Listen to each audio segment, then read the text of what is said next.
Hello, everyone. Hopefully you can hear me all right. Cool. So I think we're going to get started. So welcome to today's New to Q webinar. My name is Zoe and I'm the Special Projects Lead for Q, and I'm responsible for membership to Q as well as the Q Exchange program. I'm really delighted to welcome you to our very first webinar as an opportunity to share how you can make the most of Q. We'll be recording today's call today so we can share it with other new members as well who are unable to join us today.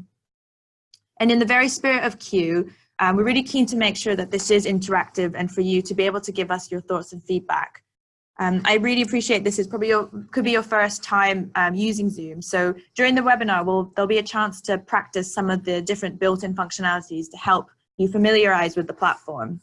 And also during the webinar, do feel free to use the chat function to ask questions and to text with each other. And there'll be time at the end for some Q&A discussion as well. So feel free to use the hand button to let us know that you would like to ask a question, or feel free to just unmute your mic and just talk directly as well.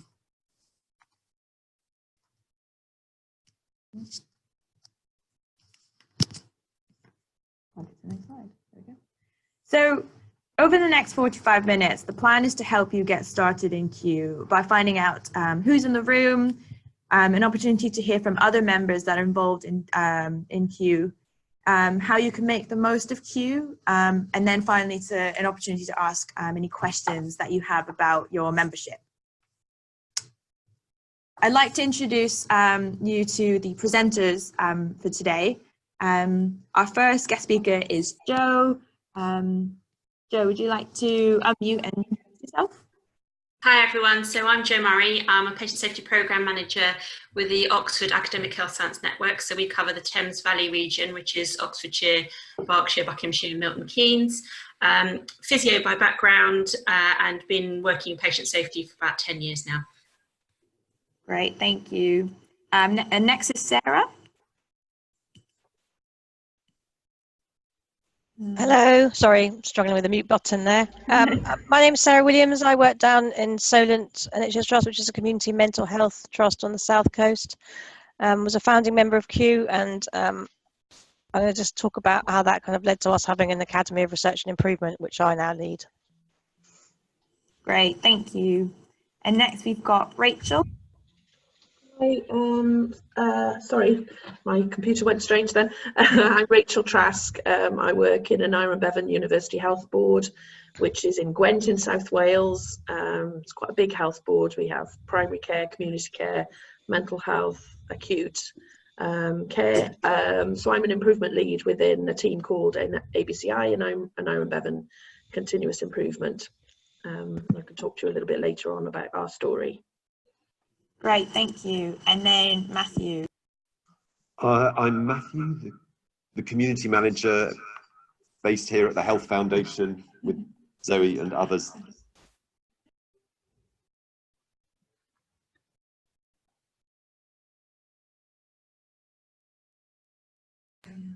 Sorry, there might have been a bit of an echo. Matthew and I are sitting next to each other. Great. And so I'm looking forward to hearing from everyone later. But really, first of all, my slides, there we go. Really, just a huge welcome and congratulations to everyone for joining Q. You're one of the over 3,500 Q members in the community now, which spans all across the UK. We're funded by the Health Foundation and NHS England and Improvement, and we also work with Healthcare Improvement Scotland, Public Health Wales, and the Public Health Agency in Northern Ireland to deliver Q. In England, we also work in partnership with the Academic Health Science Networks as well, who deliver Q in the different regions. So what have you become a member of? I don't really think I need to labor the point. You've all joined and had to write an application to explain why you wanted to join Q. Q is ambitious in scale, but really has a simple aim. We want to make it easier for people to share and to learn and collaborate, because we believe that that is really key to accelerating kind of the positive impacts we're having on the health and care system. And currently we have around sort of 30% working as clinicians, Around 70% are non-clinicians, including people from other non-healthcare backgrounds, so academia, policy, voluntary sector, and also those who are sort of patient public voices. So you've really entered a massive network coming from all sorts of different backgrounds and experience who are all working towards a common agenda really to continue to improve health and care quality across the UK. So before we begin hearing from the different members who are here today, we're going to start off with an icebreaker. And I have to admit, this is the first time I've ever done this, so bear with me.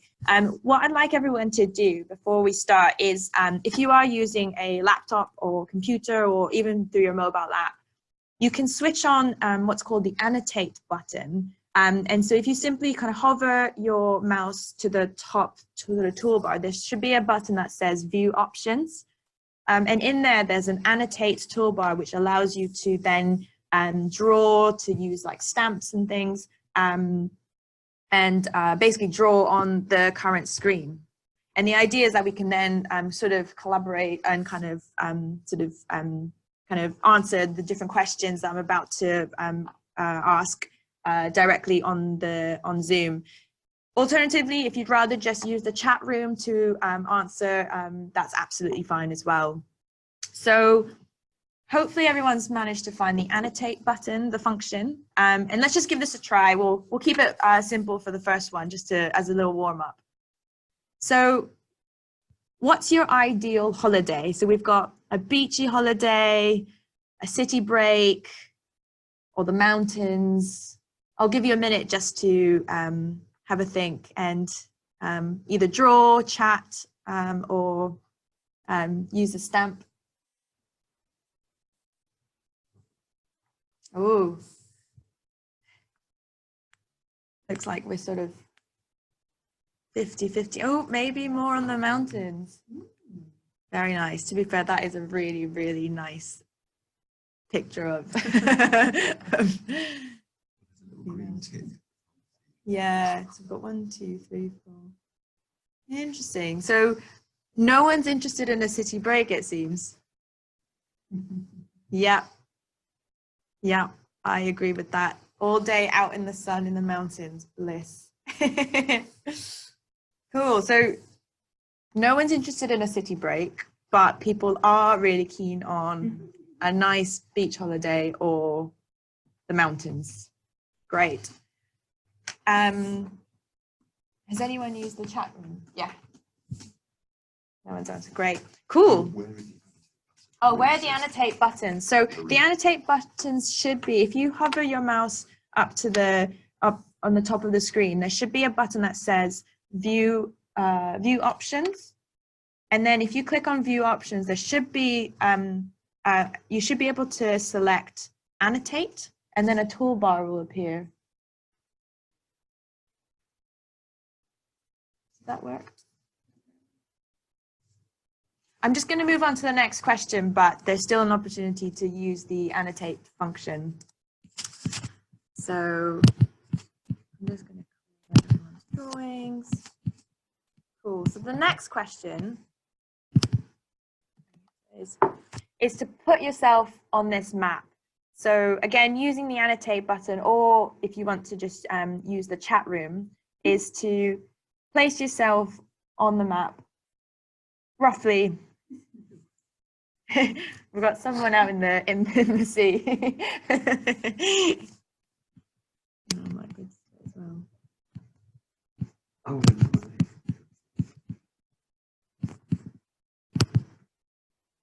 Ooh. Andrew's on the move.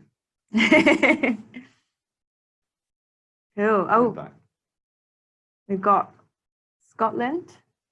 Great to see some Scotland member. Anyone else? We've got Wales. This is where my geography, we're starting to test my geography skills, and the fact that this map is really conveniently not labeled at all. Oh, cool. We've got sort of southwest. Yep. Fantastic. So it's great. We've got Wales, Scotland, and sort of Oxford, sort of bit of London, and then also South as well. That's great. Cool. Excellent. So the last question, you won't need to use the annotate function, although if you do want to use it, that's absolutely fine. You can also use the chat room, or if you'd like to unmute your mic and just talk, that's absolutely fine as well. The final question is, what are you most excited about in Q? And feel free to draw if you want to, or if you want to use the chat room, or just unmute. And do feel free to say a few words about what you're most excited about.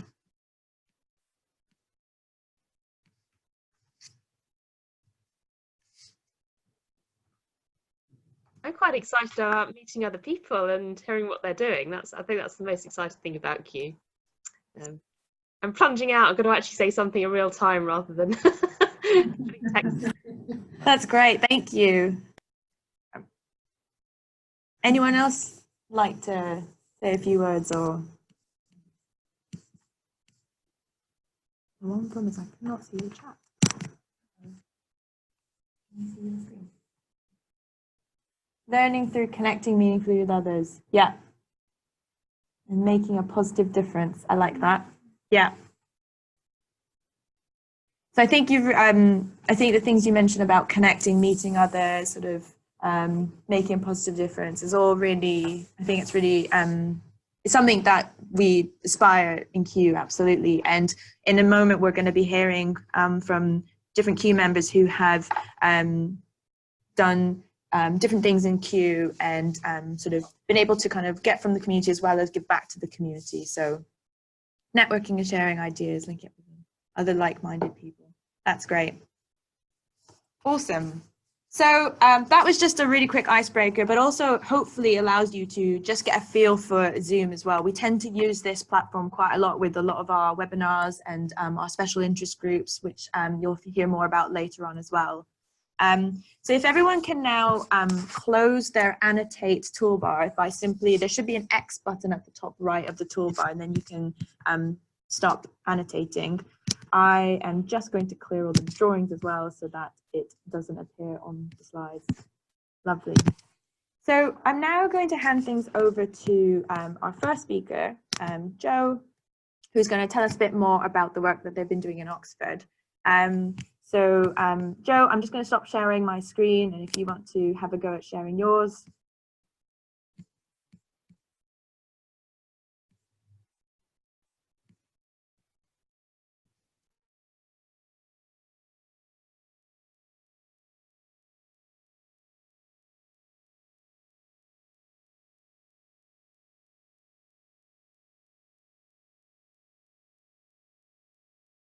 It works seamlessly in the run through. There we go.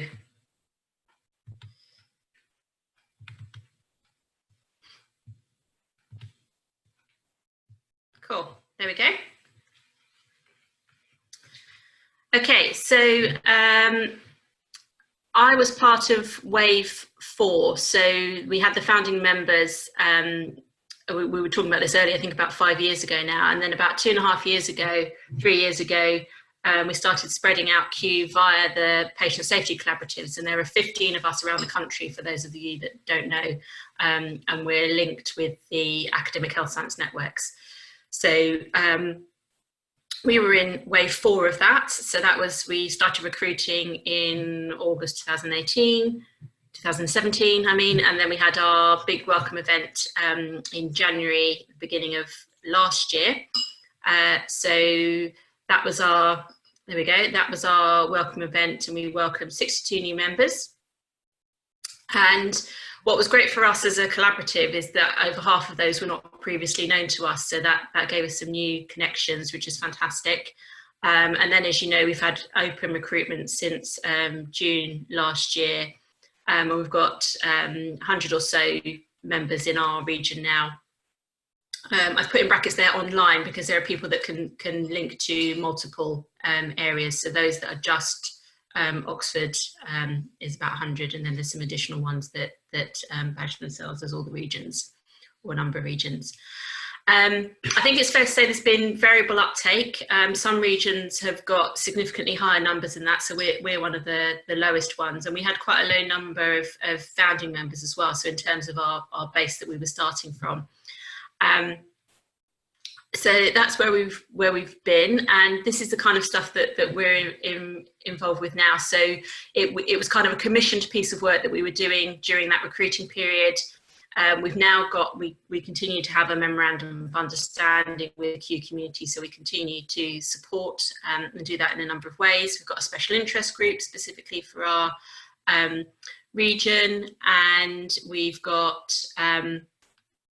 we've been involved in the Q Exchange, which, if you've not heard about that, is a process of bidding for funding. And I don't know if Matthew will talk about this a bit more in a moment, but it's a process of bidding for funding to support an improvement project, but you get everybody to engage with you on building that bid. So it's a really completely different way to doing research, where everything's kept secret squirrel so that nobody steals your idea. This is, here's my idea, help me, which is great. And we were successful last year in supporting a collaboration for ED for patients with mental health and frequent attenders to the emergency departments. And then this year, another project that we supported, which is supporting parents to care for children with medical complexity, was also successful this year, so that's been great. And then our individuals attended various events and used the forums and that sort of thing.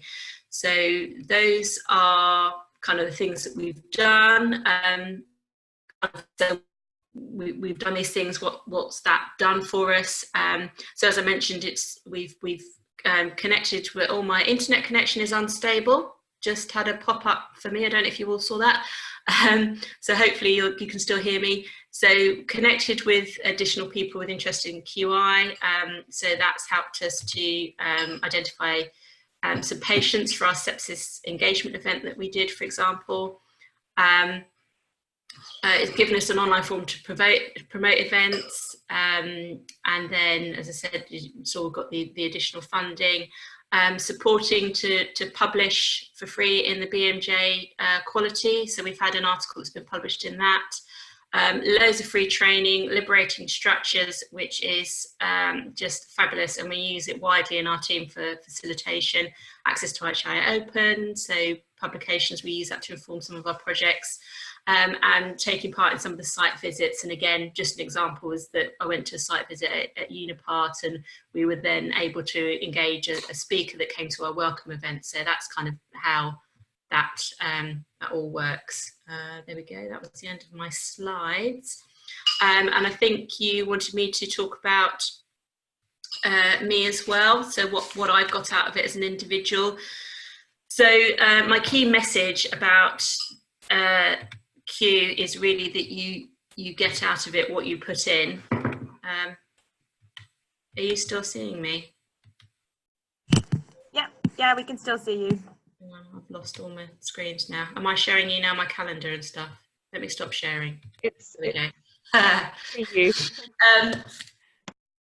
So things that I've engaged with, so I've engaged in lots of the special interest groups, and they're variable. Some are very active, some not so.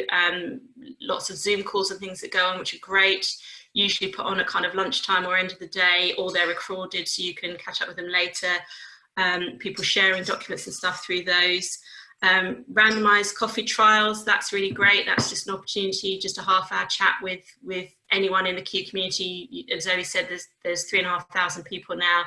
And again, sometimes it's been 30-minute nice chat because we're all people that are all kind of like-minded, and you go away and that's that. Other times it's been really useful. It's kind of led on to, again, sharing information or signposting to something, or getting some help with things. And then Q events, I would definitely go to, if you can, try and get to a Q event kind of once a year. Gives you a bit of a boost. They're always good things. Best thing that I've got out of it, probably the liberating structures of all the different things so far that I've engaged with. A lot of my work is around networking and facilitating, so having some different creative ways to do that has been fantastic. And that's me. Excellent. Thank you so much, Joe. I'm going to now move us on to Sarah, who will be sharing. Oh, great, you've already shared your screen. Yes, I'm just going to hand over to Sarah now.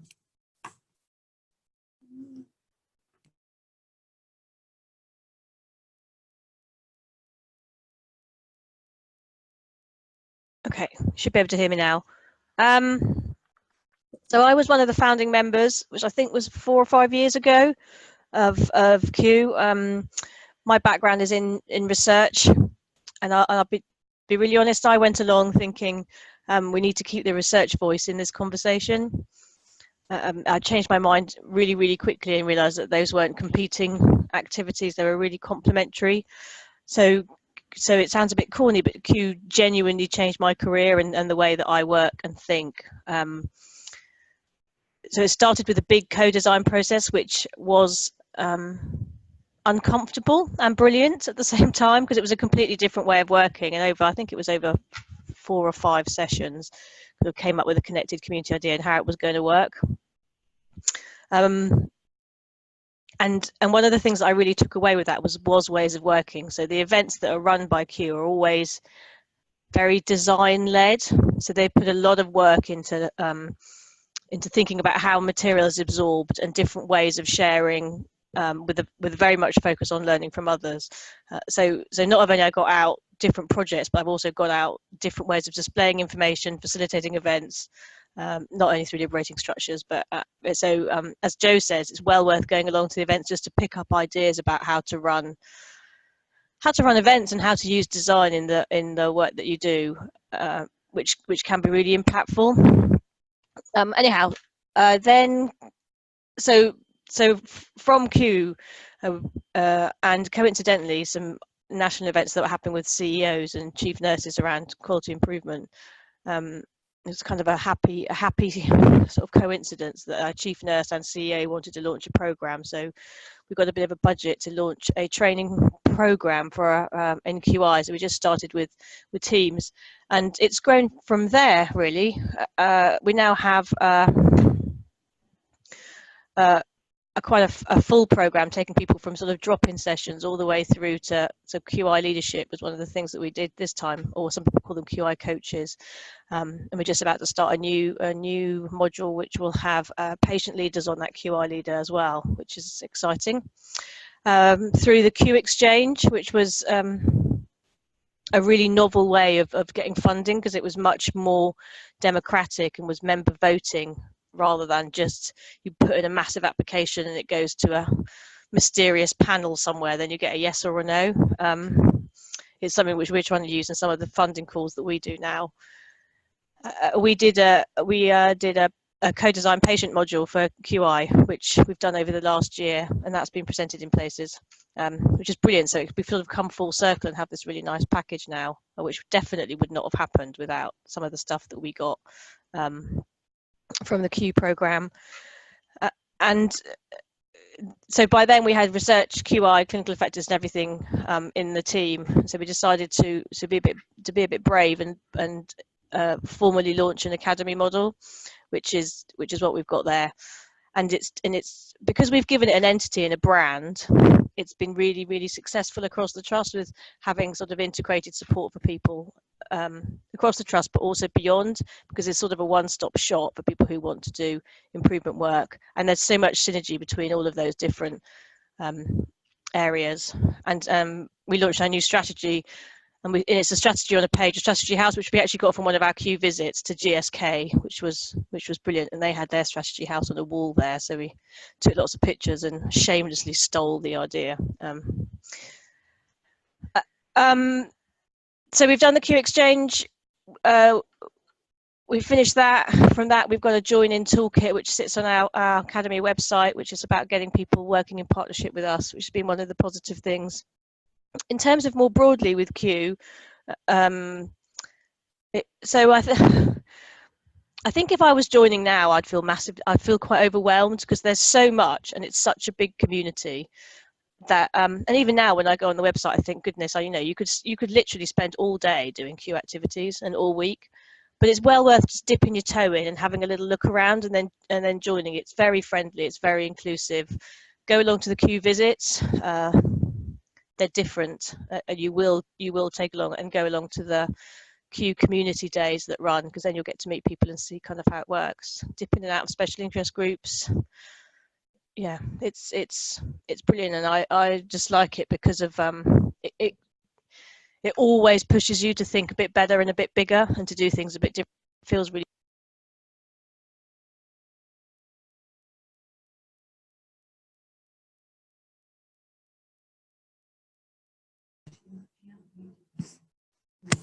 Sarah, I think we've just lost your audio connection.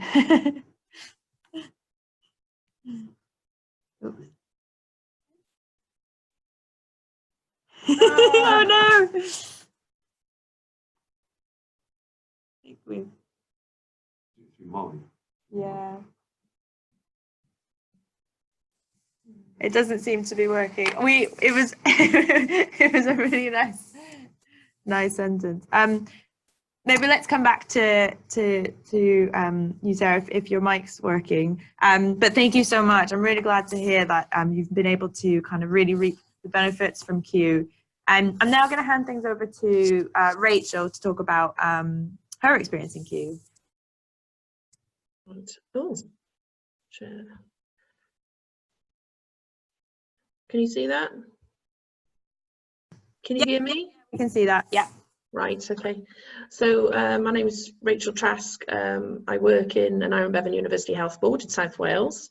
So as I said before, we're quite a large health board. We're a bit like a tanker. It's difficult to move us in the fact that we provide care for, sorry, you're seeing something.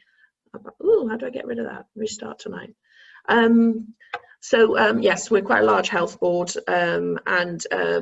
so I joined Q probably about 2 or 3 years ago, after being involved with sort of other iterations of networks, sort of UK networks, trying to build UK networks.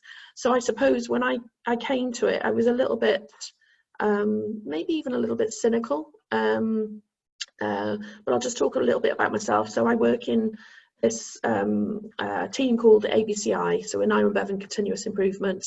That's our kind of strategy logo. We're quite a weird team, so whilst we're an improvement team, our strategy is about building capability, fostering innovation, and then delivery of sort of packages, programs of improvement. And so I'm in charge of building QI capability within that team. We're quite unusual as well because we've got an integrated mathematical modelling team that support our improvement. So we're exploring how improvement and modelling can pull together. Plus we've got clinicians, psychologists, and other clinicians within the team. So I suppose the sort of, I've been in healthcare a million years. I've worked in improvement probably around for the last 15. We're in the process of building a sort of capability strategy for the organisation, and this is kind of basically what it's going to look like. It's how do we focus our efforts on building quality improvement, sort of right from the people at the front line through to the board. So how do those people enable improvement across the spectrum? So 2 programs that we're running at the moment, we're just developing actually for next year. So we've been running training programs initially around improvement coach programs and measurement leads. We do kind of quite advanced measurement stuff. And next year we're going to be focusing on pulling those programs into a QI coach, kind of like an 8, 9, 10 month program that incorporates all of that stuff, plus something for teams and individuals, a pocket QI, which is a day-long program. So this is kind of me coming at the Q community. I was like, okay, what? I've sort of been involved in some networks before, some of which haven't worked quite as well. So I wouldn't say I was cynical, but I was kind of coming to this about, you know, what's this all about? What's this going to look like? Do I need to be involved at all? Is this something? And I suppose I came to the conclusion that I do. I'm an improvement lead. It would be nice to link up with other people, but it's kind of really out shone my expectations. It's really delivered more than I expected. So actually, I don't need to be involved. I actually want to be involved, and I want to be involved in a way, in more, to be honest. But it's difficult because it's time, isn't it?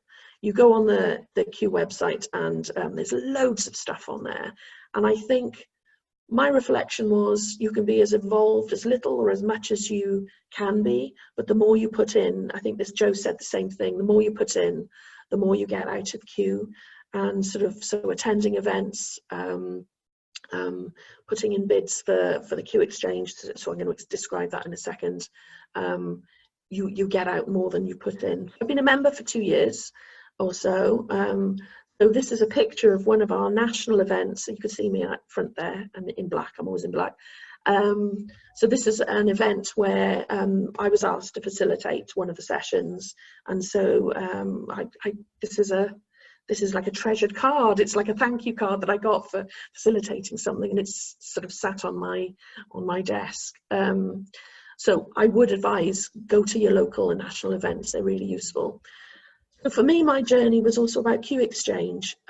So about 18 months ago, I run a lot of training, and around 18 months ago, I was reflecting on the outcomes for training. It's very difficult to evaluate how people are using this quality improvement skills.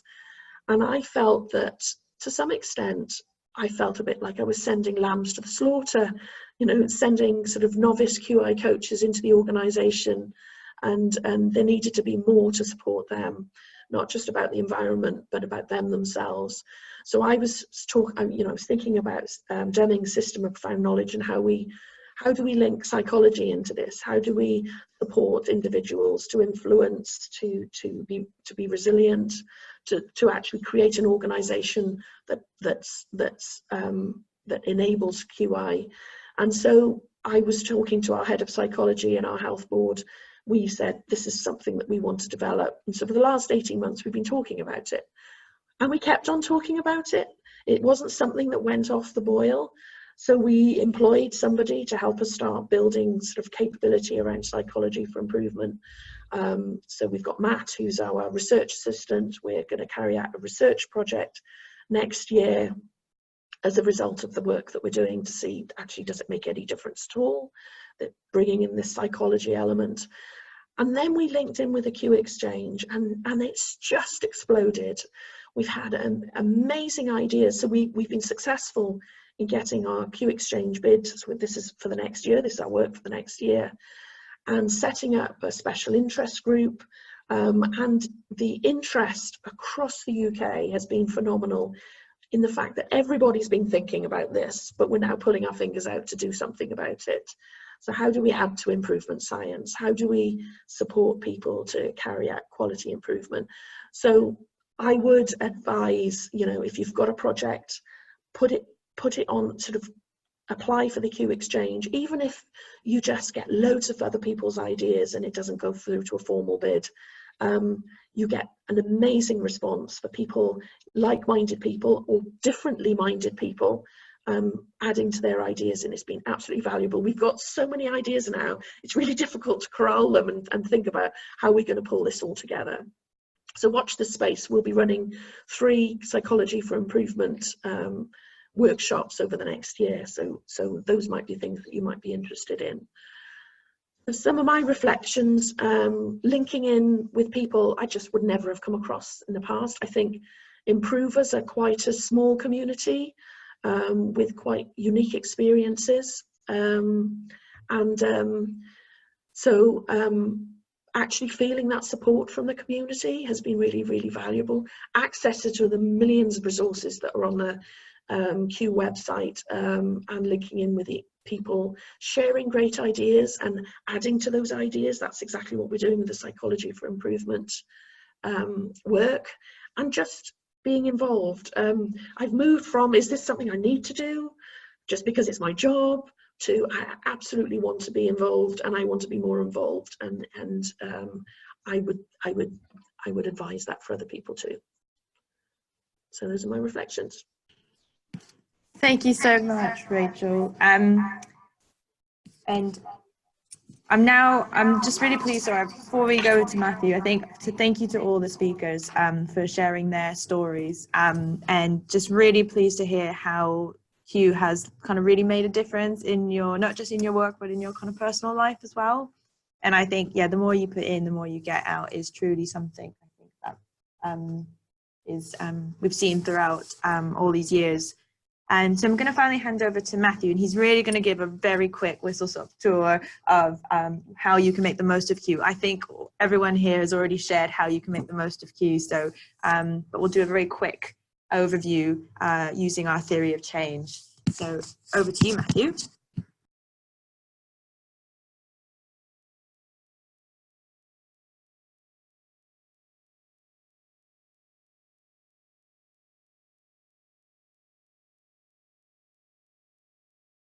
Oh.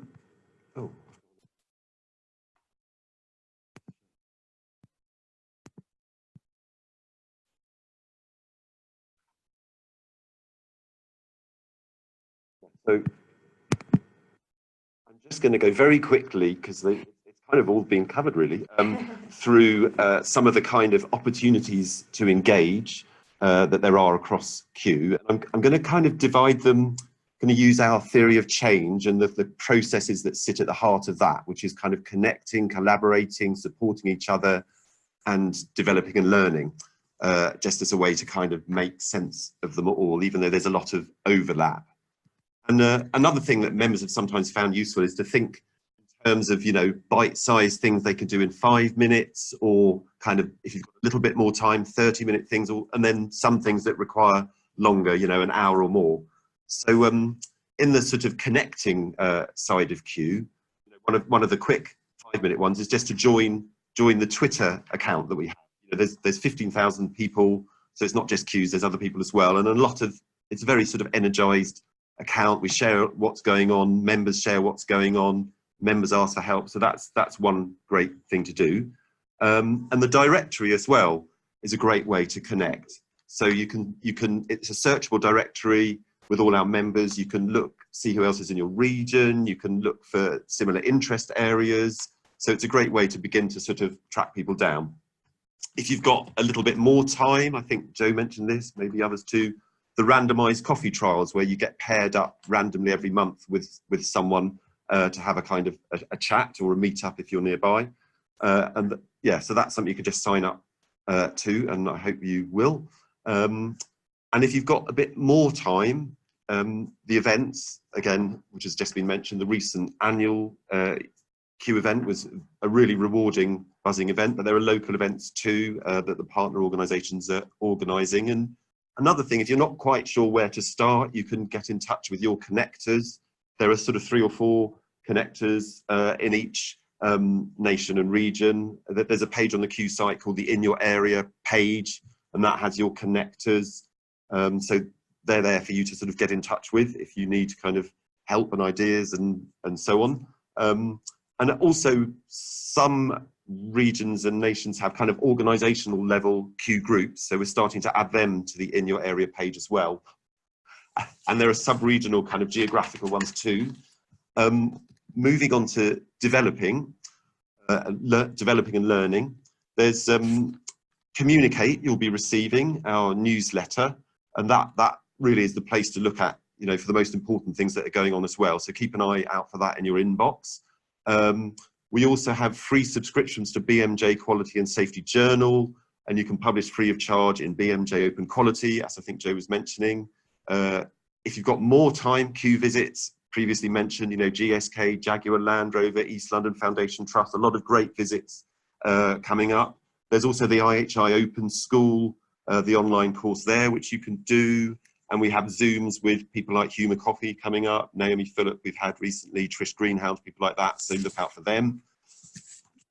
On the supporting each other and influencing the improvement context side, you know, again, Twitter can be so valuable there. You know, if you put out a question to 15,000 people, you quite often get a lot of really valuable stuff back. You know, maybe you need some kind of process, or you need, you know, you could just put the question out there, we'll retweet it, and then it will get to 15,000 or so people. Q Exchange has already been mentioned, you can get involved in that quite quickly just by supporting projects, voting, commenting and things like that, rather than, you know, maybe setting up your own, which would take a little bit longer. We'd encourage you also to blog, you know, because sharing stories is a central part of Q.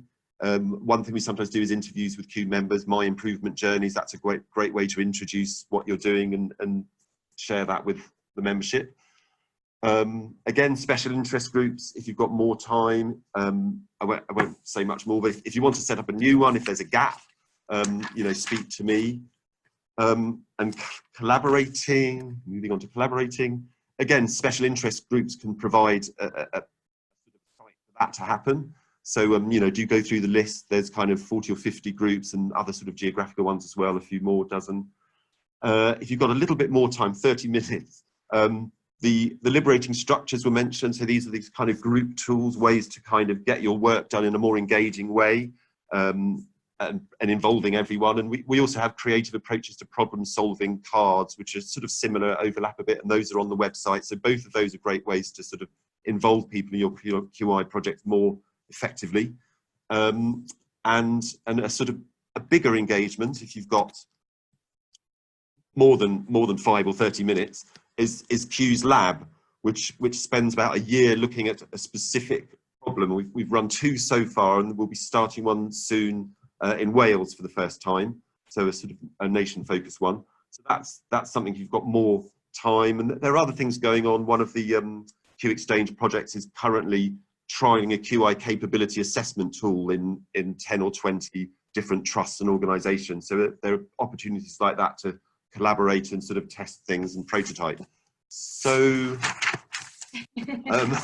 yeah, so generally have a think, you know, you can go for a bite-sized thing, or you can take a big leap into a sort of initiating your own Q Exchange project. There's all manner of different kind of timescales and involvement opportunities. Maybe I'll leave it there because I think we're... Cool. Thanks. No, it's all right. Thank you, Matthew. Do you want to just move to the next slide? We'll just leave it there. So thank you, Matthew. And we've got just a couple minutes if anyone wants to ask any questions either to one of the speakers or to the Q team about how to get involved. Also, feel free to just use the chat room. We'll leave this open just for a few more minutes afterwards if you do want to kind of stick around for any questions. So yeah.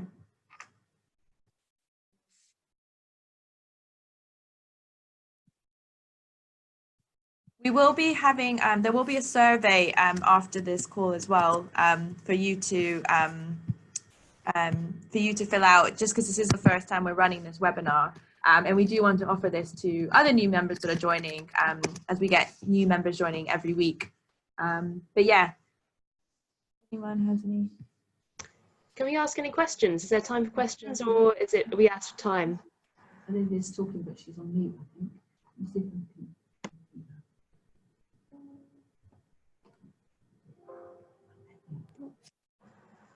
That was Olivia asking a question, guys. Yeah, Sorry, I think we just realised our mics were turned off. Repeat that again, Olivia. Yeah, I just was wondering whether there's time for questions now, because I just had a couple of questions about some of your work, if that's okay. Yeah, absolutely. Great. Well, first of all, I just wondered, maybe Joe would be able to help on this, exactly just how you work with the AHSNs, whether that is through the Patient Safety Collaborative, or whether there are other ways you do that as well, because I know that the AHSN also do a lot of QI training throughout the nation.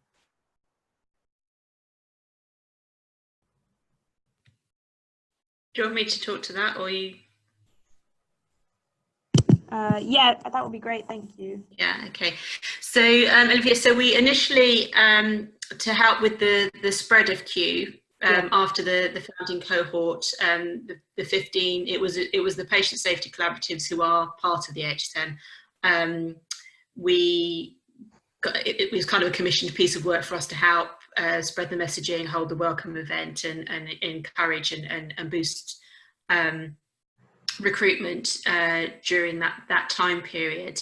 And then we've continued, and there's opportunity for us to have support through resources that are available or funding to help with running events for Q members, but also for non-Q members. In terms of how each region does that, whether it's just through the Patient Safety Collaborative or the HSN, they're kind of moving towards being one in the same thing. So the patient, or certainly, but it does vary around the country. But my understanding is that Q is part of the wider HSN offering as well now. And so I don't think it's just, the boundaries are very less blurred, are more blurred than they used to be in terms of this is Patient Safety Collaborative, this is HSN. I think it's more of a whole now. Okay, that's really interesting. Yeah, just a quick thing for you. I just was wondering whether we could catch up at a separate time, because I'm based in Oxford as well, working on sustainable quality improvement. So I didn't know whether that would be a possibility at another time. Absolutely. I'll send you my email or something on the chat. Have you been linking with Katie, Lean? Yeah, I chatted with her the other day. Yeah. Yeah, great. So we're part of the same team. So yeah. Okay, that's good. Yeah, I'll send you a message. That'd be good. Okay. Good. And I had another question actually for Sarah, but I don't want to hog the floor if other people have questions. I don't know if there's anyone else that wanted to speak rather than.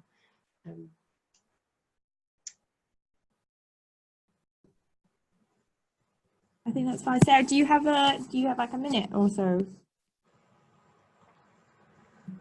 Oh, her audio is not working still. Okay. Maybe we could message. I just was interested in finding out more about social value, and I know that in Salford they've done some work on that, and I know that also that there's been some publications from the Health Foundation on anchor institutions, and part of that was social value. And I just wondered whether anyone could give me a steer about people I could speak to about sort of understanding social value and measuring it. I know that it's a tricky area, so yeah. You may not, but just a question to get put out there, maybe to the broader community as well, if anyone else knows anything about this area.